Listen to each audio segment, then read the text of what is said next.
Garden of the Humanitarians. Who we with today? Edwin Albert Santana from the Lower Eastside represent.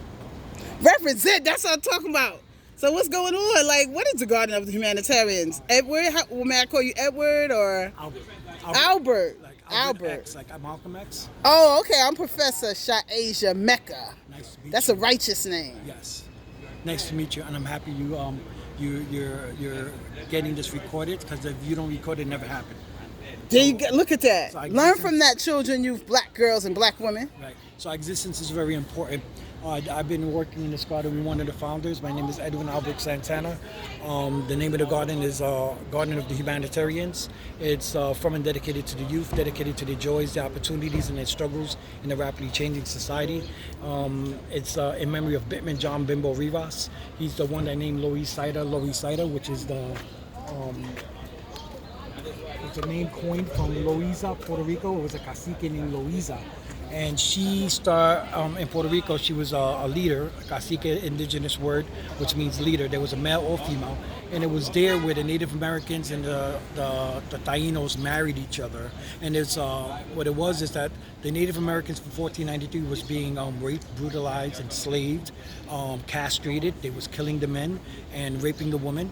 And then later they started to bring and from 1493 to 1509, the Spaniards came and they started to, after they decimated and killed with them through all that, they started to bring the Africans, and they brought the Africans to the island of Puerto Rico. From there, the Africans got tired of the brutality, and they were into the mountains of Loiza, where they married into with the Tainos and the Africans from Nigeria. That's why we got Nigerian blood.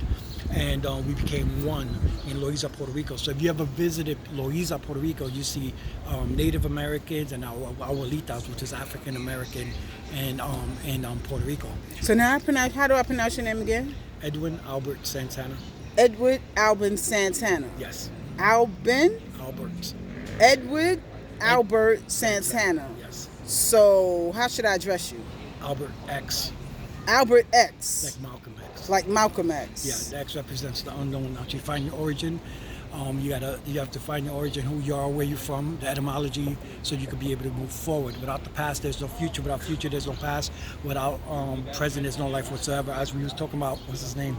I use it a lot. One of the famous. Another famous African American. We got Toussaint Louverture, right? You know about Das Alanes, right, from Haiti. Help with the revolution of freeing Haiti. We dealt with African American leaders like Malcolm X, Frederick Douglass, Black Panthers. We also dealt with I use one of his quotes: "A people without the knowledge of their past history, origin, and cultures, like a tree without roots." Okay. Do you know who that is? No, I don't, but I like it. Oh man, how I use Think about it. I'm gonna ask you another question. Okay. So I liked your introduction. So for my daycare center children and my elementary age children, can you simplify the birth of Puerto Ricans as a group of people in this world? Like, give them the basics. Like, I would say a Puerto Rican is a mix of Native American, African, and Spanish. okay, that's a good start. Right. That's a good start. When it's like Romeo and Juliet in a way. So we have. So who's Romeo and Juliet to my daycare center children? That's Okay. Shakespeare? Yeah, I know. Because no, we want their Wanna be- parents to go do the research. This Right, is right. good. Yeah, you wanna this is be- good. We want to be appropriate for the children. So there's They're smart. They'll go yeah. do the research. Yeah, there's we have a mixture of different cultures intermingling, and it's Spanish. I mean, Native American, African, and Spanish. And, Native American, African, and Spanish. Yeah, and when we say Native American, it's Taino, Arawak, Yulucayano. It goes to that history, and then that's from 1400s, and then from the. Is that what? Yeah. Selena was Taino or something like that. Didn't Selena?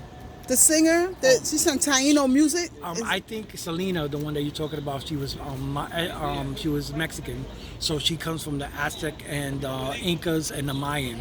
So there's like three of those tribes. But they said she did Taino music. Wow, I'll do some research. We got to do some research on that, right? Children, but if do some research on that. Yeah, if she's Mexican, you would see that she's Aztec, Inca, or Mayan. That would be her background. And then if we go back in anthropology, then we could go back, right? Yes. So we go back and you forget about that, or you way past the as for Puerto Rican, the Aztec or not the Aztec. You're a what kind? Wait. If you go past the you're Taino, Aztec Puerto Rican. No. If you go past the Tainos and Yes. the Arawak, and you go way back, like in anthropology and stuff like that. Yes. Thousands and thousands of years, we'll go all the way. All of us go back to Africa, the motherland, and everybody knows that. Yes. And anybody that denies that has to go dive in deeper, get their scuba gear, and learn that Mother Africa is the origin of all humankind. Do you have any research knowledge about the Caucasus Mountains? I do, and I studied about. I studied my first history lesson was with Nubians, and then I started learning about American history, and then later I started learning about my own history. So basically, I started with Nubian history, Nubian before Africanus or anything like that, as kings and queens and So what do you want to say to close off part one? We're going to come back with part two. I would like to say, go back to the origin. Look behind every rock, behind every tree, and ask all the questions and seek and you shall find. Give us your contact information, your social media information, please, because I want schools to contact you to come and lecture. Thank you. I really appreciate that. You're welcome. You could find me at Garden of the Humanitarians on Facebook. And and then I do like to educate. I do indigenous dance. I do African dance. Where? Actually, I performed here and I did powwows. And I did a lot of dancing that I didn't know that it was enough that people would pay me for it. I'm an original B girl. I've been finding somewhere to go do choreography. I'll give you some. Do some windmills. I'm an original MC too. Oh, I'm not that good, but that's part of the 5 pillars of hip hop. But I'm before that. I go back to 1970. Oh, really? I'm 74. Yes. 74. 74. African Bambata, right? Right? So it's like. Well, I learned there also at Bronx River Community Center. Oh, right. And I'm in the process of having the name changed to DJ Wanda D Community Center. Okay, that's good. You know who DJ Wanda D is? No, but she sounds very familiar. She is the first woman to be inducted into the Zulu Nation. Right. Before it was the Universal Zulu Nation. Right. In 1977. She is also the first woman or girl to DJ in hip hop history. Wow. She has sold 35 million records. I think she's the first female rapper to go platinum. I think I seen a documentary of her. DJ Wanda D, look her up. DJ Wanda D. Yes. I definitely will. You see, the culture of hip hop, living, we have subculture. Hip hop is like our subculture supposedly, but we get even capoeira, the dance. It came from Africa when we do capoeira. Some of the martial arts, right? I've seen that. Yes. Yeah, we could, because you try to find out like how I'm breaking. I'm a breaker, so I was doing breaking. Where did it actually come from? So it came from capoeira. So that's an African dance. I've seen it. It's a dance hidden as a martial art, hidden as a dance. Yes. And even in the Puerto Ricans, we have a dance called bomba, which is from Africa. And there was we danced it, but we also had to hide some of our instruments, Yeah, because at that time we were. That's kind of like Southern spiritual music. Yeah. Where the slaves would give, warnings we were to. all slaves, and that's why. And my mom knew those songs. She used to sing it to us. She was descendant of chattel slaves, and she was a sharecropper as a young girl, and she would sing the songs to us. Wade in the water, children. Right. But for the record, I'm not a hip hop artist. I learned as a fly girl music and B girl music.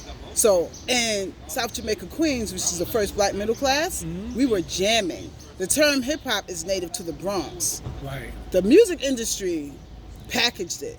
So they try to put everything under hip hop. No. There's different subcultures throughout the 5 boroughs. It's always been that way. We had the same equipment, but we weren't doing it the same way.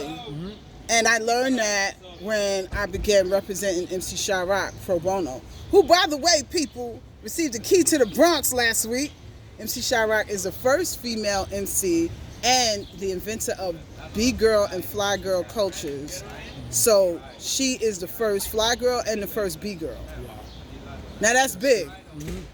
She is known as a luminary icon, the voice to all women in hip-hop. So I was rhyming already when I saw MC Shyrock in 1978, but I was doing DJ rhymes from South Jamaica, Queens, where DJs were jamming in the park. I wasn't doing what was known as hip-hop rhymes, but Shyrock wasn't doing that either. She was doing her own separate. So when I heard her, I was like, this is different than everything. Like, she's different than everybody. It was so unique.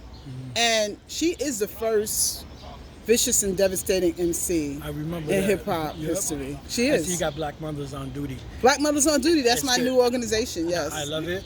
Moms are very important. Without mom, we wouldn't have no sons or no daughters. Women are the bearers of both male and female. So you got to teach women like me so I could go teach the children. You already know that. Well, I come from my mom was like 5'4", like 2 soul over tall, right?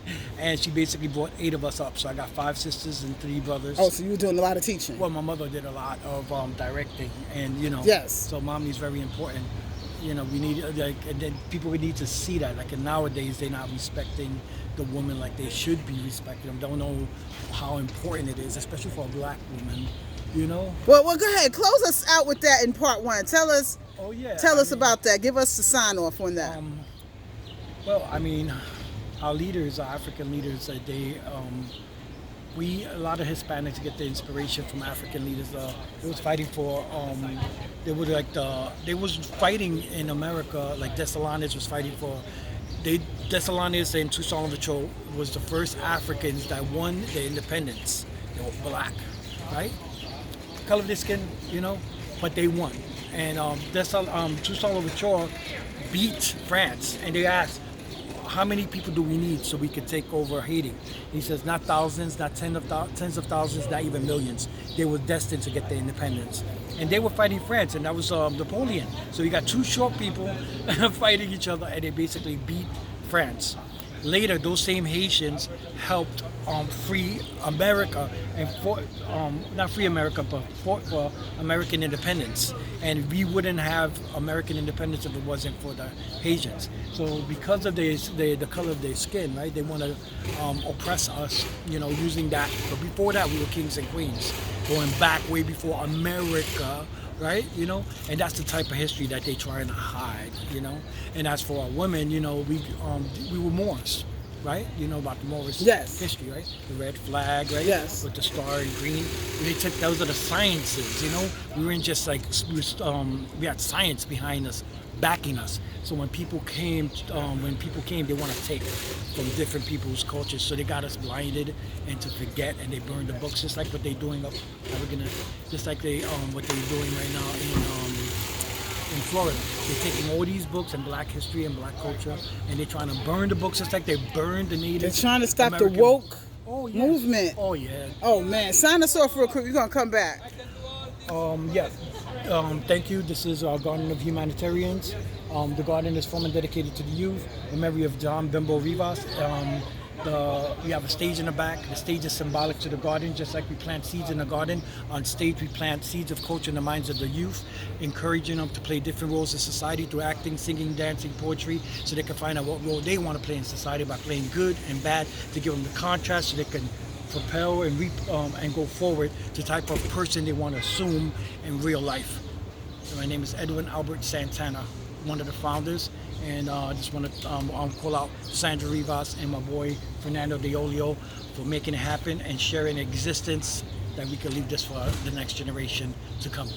So when we see you on these Lower East Side streets, we're supposed to holler at you and go, yo, Edwin X, what's up, King? Albert X. Albert X. Yeah, like Malcolm X. If anything, right? Yeah, I would just like to give Albert X a seed just so you could keep going back into the origins, so you could figure out and assume your position in life. That's what I'm talking about. This is my new video podcast, my debut You got free premiere.